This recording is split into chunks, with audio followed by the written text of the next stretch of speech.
Hola Guille, buenas noches, ¿cómo estás? Hola, ¿qué tal, amigo? ¿Qué tal? Bien. Bienvenidos a nuestra reunión, nuestro estudio bíblico de todos los lunes. Y bueno, antes de ir adelante con la predicación, hacemos lo que acostumbramos y es evacuar dudas. Entonces, si alguien tiene preguntas, aquí tenemos una mano, solamente una. ¿Hay un micrófono? Dos. Hay dos manos y cero micrófonos. Ah, ya está el micrófono, ya lo vi. Aquí está. Guille, sí, tenía una pregunta en Apocalipsis 3:5 que dice, un segundo, el que venciere será vestido de vestiduras blancas y no borraré su nombre del libro de la vida y confesaré su nombre delante de mi Padre y delante de sus ángeles. Quería saber cómo interpretarlo de borrará nuestro nombre. El libro de la vida, ¿qué es el libro de la vida? Bien. No, y qué Borrar. Ajá, Sí. ¿cómo nos borra? Bien, la respuesta está en el mismo libro de Apocalipsis, en el capítulo 20, versículo 15. Estamos ubicados en el final de los tiempos, ubicados en el juicio del gran trono blanco, lo que la gente llama el juicio final. Y dice la Biblia que hubo una revisión. No vamos a entrar en detalles, pero en el versículo 15 dice que el que no se halló inscrito en el libro de la vida fue lanzado al lago de fuego. Entonces, hay un libro donde están los nombres de todos los seres humanos que han existido, desde Adán hasta el último que nazca antes, es más, ¿cómo te digo? Que nazca en el milenio inclusive. Después del arrebatamiento, 7 años, ahí nacerá gente. Después de esos 7 años de tribulación, va a haber un milenio donde Cristo reinará. Incluso ahí van a nacer gente. Y esa gente tiene que convertirse. Y después de eso viene el capítulo 20, versículo 12 en adelante, el juicio. Todos esos nombres están anotados. Pero resulta que en algún momento esos nombres son confirmados o borrados del libro. No es un libro lleno de páginas blancas, donde, a ver, se convirtió María Ángel, anotemos, María Ángel, ¿qué dice el ángel? María Ángel Rojas González. ¿Cédula? No, mentira. Sino que todos, porque de tal manera amó Dios a todo el mundo, ha dado a su Hijo unigénito, para que todo aquel que en Él crea, el que cree queda confirmado en el libro, no se pierda, mas tenga vida eterna. En el momento que una persona tiene el Espíritu Santo tocando la puerta de su corazón, diciéndole, ábreme, ábreme, ábreme, hoy es el día de salvación, no hay otro día, hoy es el día. Hay un día para la salvación de cada persona. Si ese día no te conviertes, si ese día no abres tu corazón a Cristo, ese día tu nombre es borrado de esa lista. Por eso el Apocalipsis 3:5 dice que su nombre no será borrado. Al que venciere. Será vestido de vestiduras blancas. Entendemos que eso es la justicia que el hombre no tiene, sino que es revestido de la justicia de Cristo. El mismo libro de Apocalipsis en el 19 habla de las bodas del Cordero y cómo nosotros fuimos vestidos de vestiduras blancas, que son las obras justas de los santos, de lino fino, blanco, resplandeciente. Esas vestiduras son lo opuesto a las vestiduras del hombre. El hombre está vestido con trapos de inmundicia, dice la Biblia. Las obras del hombre van ensuciándonos el alma. Por eso dice, aunque te laves con lejía y amontones jabón sobre ti, la mancha de tu pecado permanecerá aún delante de mí. Entonces, la vestidura sucia es cubierta por una vestidura limpia. Por eso el que venciere será vestido y su nombre no será borrado. Entonces, en el libro es confirmado. El día que tú aceptaste a Cristo como tu Salvador, se confirmó eso y no será borrado. Bien, ¿alguna otra? Ajá, Oriana, dale. Sí, yo tenía otra pregunta también en Apocalipsis, cuando habla en el 4:5 de los 7 espíritus de Dios. Hace referencia al mismo, bueno, sobre las 7 iglesias, pero quería entender bien. eso de los 7 espíritus de Dios. Sí, es un tema bastante complejo y profundo, pero la respuesta la tienes en Isaías 11, versículo 1. Dice, saldrá una vara del trono de Isaí, un vástago retoñará de sus raíces. ¿Sí recuerdan quién es Isaí? ¿No recuerdan? El papá de David, exacto. Y un vástago, el papá de David, exacto. Y un vástago retoñará de sus raíces, es decir, de donde no había vida saldrá vida. Está hablando del Mesías, que será hijo de David. Es una profecía que dice que Jesús iba a nacer del linaje de David.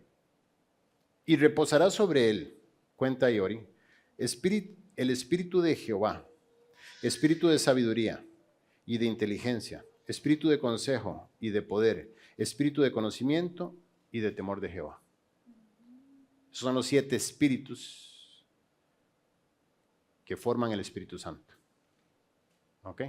Entonces, cuando estás viendo a uno que camina entre las lámparas en el capítulo 1 de Apocalipsis, y dice que hay 7 espíritus, es la presencia del Espíritu Santo. ¿Ok? ¿Algún otro? Aquí detrás tuyo, el señor de la camisa negra. Buenas noches, Guille. Si puede profundizar en 1 Corintios 10:1, por favor. 10:1, ok.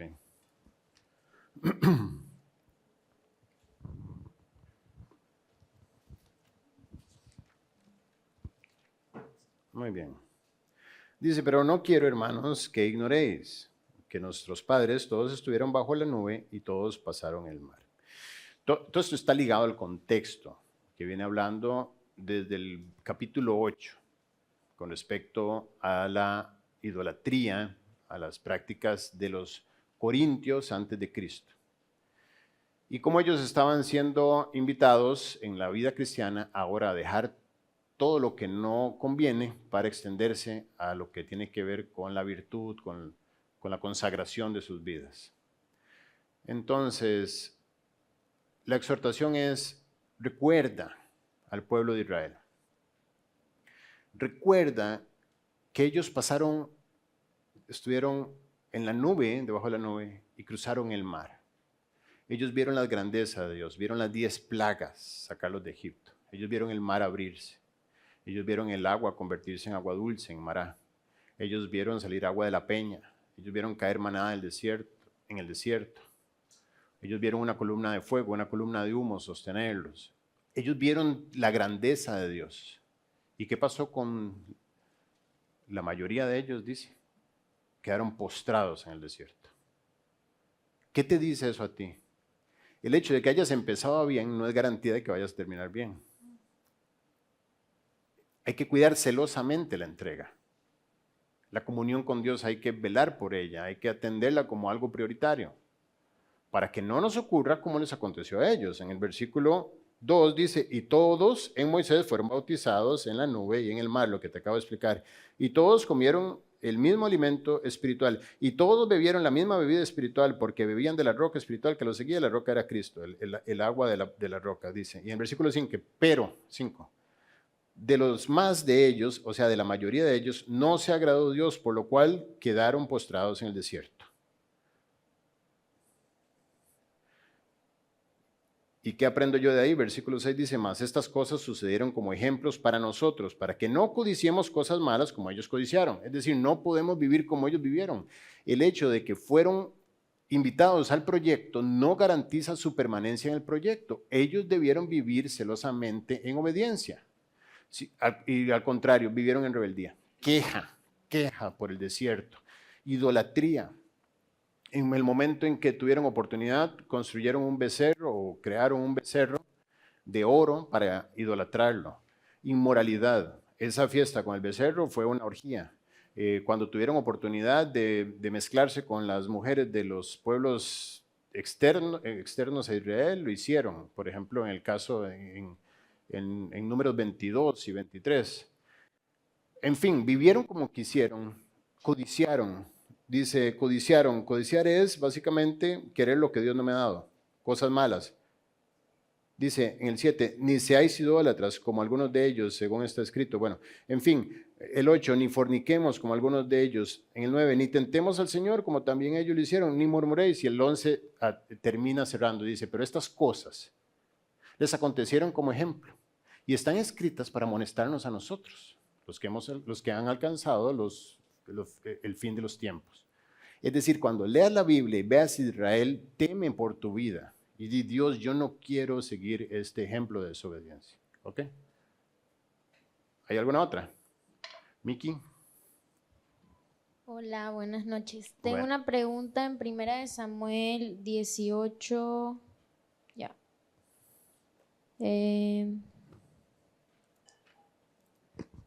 Lo perdí. 19:23. Ajá. Y fue a Naiot en Ramá, y también vino sobre él el Espíritu de Dios, y siguió andando y profetizando hasta que llegó a Naiot en Ramá. Está hablando de Saúl, que fue a buscar a David él mismo, pero no entiendo cómo le fue el Espíritu de Dios a él. Sí, estás confundida porque a lo mejor has visto que el Espíritu Santo vino a tu corazón el día que naciste de nuevo. Eso sucede ahora, después de que Cristo resucitó. Por eso él le decía a los apóstoles, a vosotros os conviene que yo me vaya, porque si no me fuere, no vendría el Consolador, el Espíritu de verdad. Cuando Jesús parte, el Espíritu ahora sí empieza en su ministerio.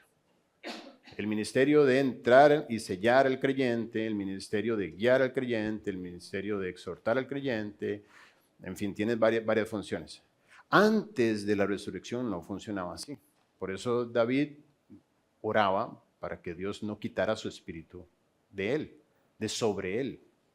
El espíritu no llenaba al hombre, sino que se posaba sobre ciertos hombres de manera soberana para usarlos.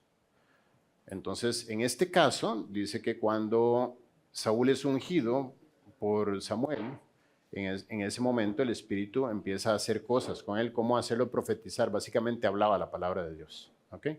Y de repente el Espíritu lo abandona. Y recuerdas que David es invitado al palacio de Saúl para tocar el arpa y calmarlo porque el Espíritu lo había abandonado. En fin, iba y venía en los hombres del Antiguo Testamento.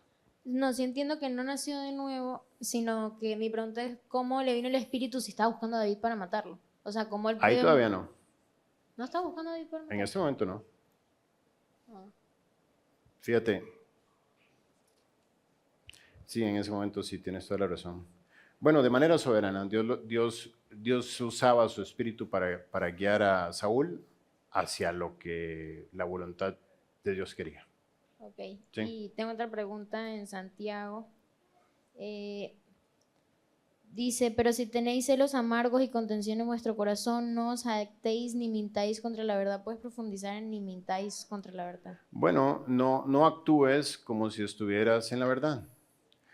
¿Por qué? Porque esta actitud no es una sabiduría que provenga de lo alto.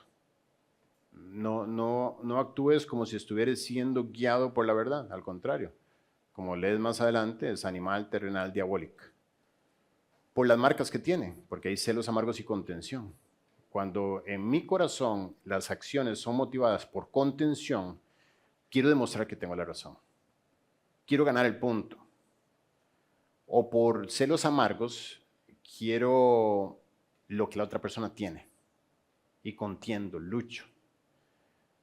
Entonces, el punto es que no estés engañado. Porque la sabiduría verdadera, la que proviene de lo alto, es primeramente pura, amable, después pacífica, amable, llena de misericordia y de buenos frutos, benigna, también decía. Es decir, el gobierno del Espíritu Santo en la vida del hombre hace que el hombre no contienda por ganar el punto. Al contrario, lo cede. No hay nada más sabio que ceder el punto en la contienda. ¿Por qué? Porque el primero que cede la razón es el que tiene la razón. Y el pasaje, por ejemplo, la idea es cerrada con el versículo que dice, y el fruto de justicia se siembra en paz para aquellos que hacen la paz. Entonces, no mintáis contra la verdad, haciendo creer a los demás y a ti mismo que estás actuando en función de la verdad para sembrar el fruto de justicia. Al contrario, lo que estás sembrando es muerte. Ese es el punto, ¿sí?